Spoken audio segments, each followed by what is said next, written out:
Rheneas and the Dinosaur. Rheneas and Skarloey are the best of friends. They love working together. And they enjoy shunting freight cars. They biff them. And they bash them all day long. That summer, some men from the Sodor Museum had found some very old bones. When they put the bones together, they made the skeleton of a dinosaur. That morning, a photographer arrived on the island to photograph the dinosaur. Promise was to take him to the transfer yards. At the transfer yards, Mr. Percival was talking to his engine. The dinosaur will soon be ready to go to the Sodor Museum, Mr. Percival said. I will need 2 very careful engines to collect it. Rheneas and Skarloey were very excited. We can be really careful, puffed Rheneas. Watch. Rheneas shunted some freight cars gently together. But Skarloey was too excited to be careful. The narrow gauge controller was cross. Rheneas and Skarloey, you are not careful engines, Mr. Percival said. I will have to choose 2 other engines to collect the dinosaur. But I can be careful, said Rheneas. Let me try again, please. Very well, Mr. Percival said. But this is your last chance. Thank you, sir, said Rheneas happily. Skarloey was sad. I'm sorry I biffed the freight cars, he whistled quietly. But I'm sure we could take the dinosaur together. No, said Rheneas. I'll show Mr. Percival I can do it on my own. And he steamed away.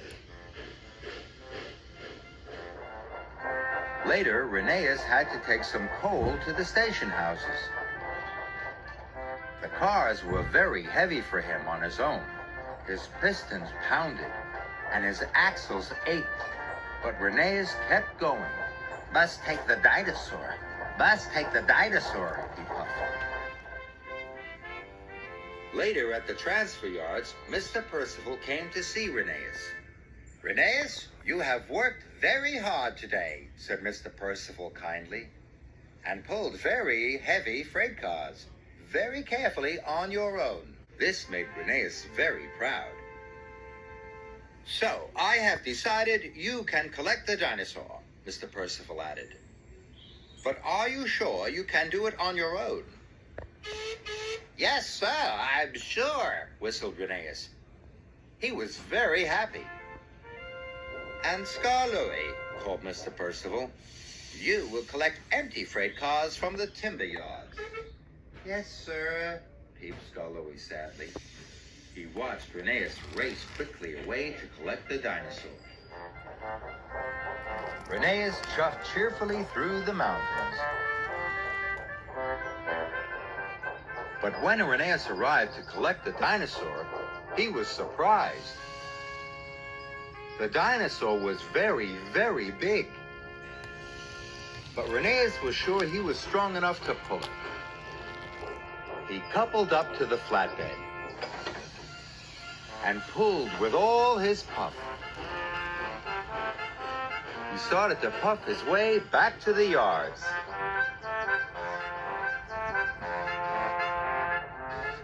Rheneas blew his whistle as he puffed through Middle Station. Everyone thought the dinosaur skeleton was wonderful. And they all gave Rheneas a big cheer. Rheneas was very proud. Rheneas was puffing slowly up a hill. But the flatbed was too heavy. His puff was going, and his pistons could hardly pump. Rheneas puffed slower and slower. Then he rolled back down the hill. He could go no further. Oh no, he moaned. I'll never get the dinosaur to the transfer yards now. Rheneas felt terrible. Then he remembered his friend. I wish Skarloey was here to help me, he sighed. Skarloey was still on his way to collect freight cars from the timber yards. As he came around the bend in the line, he was very surprised to see a dinosaur blocking the track. Out of my way, Skarloey tooted loudly. Rheneas heard Skarloey. Skarloey, he cried, I need your help. The dinosaur is too heavy for me. I can't pull it on my own. Skarloey was still upset with Rheneas. He didn't want to help. I was silly to think I could pull this on my own, puffed Rheneas sadly. It needs 2 engines, and I need you. From now on, I'll always want us to work together. That made Skarloey feel much better, and he buffered up to the flatbed to help his friend. Together, they pushed the dinosaur safely up the hill and all the way back to the yards. Rheneas and Skarloey puffed happily into the transfer yards, just as Thomas arrived with the photographer. Rheneas and Skarloey had their picture taken with the dinosaur. They were delighted. They were both pleased to be friends again, and they both agreed that working with your friend is the best job of all.